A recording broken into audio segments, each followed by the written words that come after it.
လီနဲ့ပွဲစဉ်ကိုအာဆင်နယ်တင်းနေနဲ့လုံးဝအမှားခံလို့မဖြစ်တော့ပါဘူးအားလုံးပဲမင်္ဂလာပါခင်ဗျာကျွန်တော်ခုပြောပြသွားမှာကတော့ပရီးမီးယားလီပွဲစဉ်24ရဲ့စနေနေ့ညပွဲစဉ်တွေကိုကျွန်တော်အနေနဲ့အနေငယ်ပြောပြပြီးတော့ကိုရိုက်လက်ခံမှန်းပေးသွားမှာလည်းဖြစ်ပါတယ်ဟုတ်ကဲ့ပါပထမဆုံးအနေနဲ့ Brighton တင်းနဲ့ Everton တင်းတို့ရဲ့ပွဲစဉ်ပဲဖြစ်ပါတယ်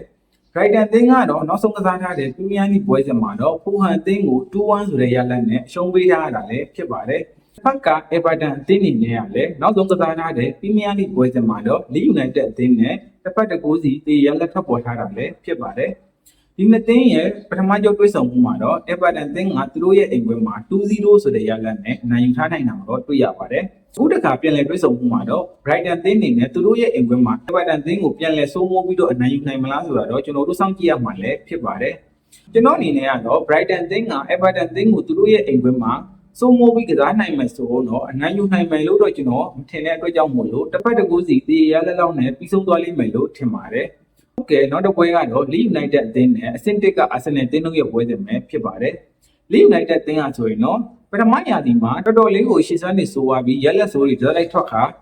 တန်းချင်းတုံမှာကြောက်ရောက်နေတာလည်းဖြစ်ပါတယ်။အခုနောက်ပိုင်းပွဲစဉ်တွေမှာတော့ Leeds United အသင်းတွေနဲ့3မှတ်အပြည့်မရယူနိုင်တော့မှပဲအနည်းဆုံးဒီတစ်မှတ်လောက်စုဆောင်းနိုင်တာဖြစ်လို့အမှတ်ပေးစရာရဲ့အဆင့်16ကိုတက်ရောက်လာကအရှင်းနေကောင်းနေတာလည်းဖြစ်ပါတယ်။ဖက်ကအာဆင်နယ်အသင်းကတော့နောက်ဆုံးကစားထားတဲ့ပရီးမီးယားလိ3ပွဲသက်နိုင်ပွဲပြောက်တာမန်စီးတီးအသင်းကလည်း4မှတ်กว่าနဲ့နောက်ကနေ PR ပေးနေတာဖြစ်လို့အာဆင်နယ်အသင်းက PR တွေရရှိနေတာလည်းဖြစ်ပါတယ်။ဒီနှစ်သင်းရဲ့ပထမကြောတွေ့ဆုံမှုမှာတော့အာဆင်နယ်အသင်းကသူတို့ရဲ့အိမ်ဝင်းမှာ 5-0 ဆိုတဲ့ရလဒ်နဲ့ဂိုးပြတ်ရှည်ပြတ်နိုင်ယူထားနိုင်တာလည်းဖြစ်ပါတယ်။ဒီတစ်ချိန်ပြန်လည်တွေ့ဆုံမှုမှာတော့အာဆင်နယ်အသင်းနဲ့ Leeds United အသင်းကိုအလွယ်တကူနိုင်ရန်ကိုဆိုတာလုံးဝကိုမဖြစ်နိုင်ပါဘူး။သို့ပေမဲ့လည်းအာဆင်နယ်အသင်းကဂျာရဲ့ထံမှာရှင်းပြကစားတဲ့ချန်ပီယံလိပွဲစဉ်မှာသူတို့ရဲ့နောက်တန်းဖန်ဆင်းမှုတွေကိုလုံးဝအနာပေးထားပြီးတော့အာတီတာအနေနဲ့လည်းမန်စီးတီးကိုဆက်လက်အမှတ်ဖြတ်နိုင်ရေးအတွက်တခြားပြင်ဆင်လာမှာဖြစ်တဲ့ကြောင့်မို့လို့ကျွန်တော်အနေနဲ့ဒီပွဲစဉ်မှာလည်းအာဆင်နယ်အသင်းက 0-1 ဆိုတဲ့ရလဒ်လောက်နဲ့နိုင်ယူနိုင်လိမ့်မယ်လို့ထင်ပါတယ်။နောက်တစ်ပွဲကတော့ဝူဗာဟန်တန်အသင်းနဲ့ဘုံမော်အသင်းတို့ရဲ့ပွဲစဉ်ပဲဖြစ်ပါတယ်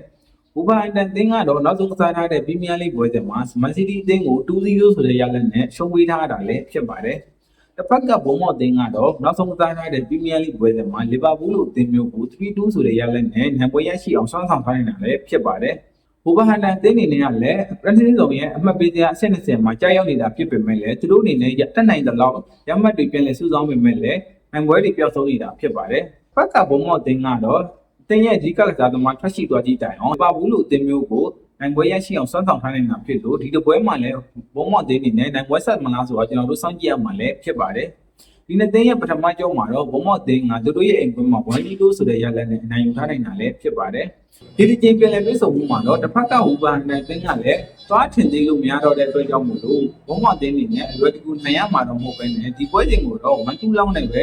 ဘုံမော်အသင်းကခက်ခက်ခဲခဲနဲ့နိုင်ယူသွားလိမ့်မယ်လို့ခန့်မှန်းပေးလိုက်ရပါတယ်။အားလုံးကိုကျေးဇူးတင်ပါတယ်ခင်ဗျာ။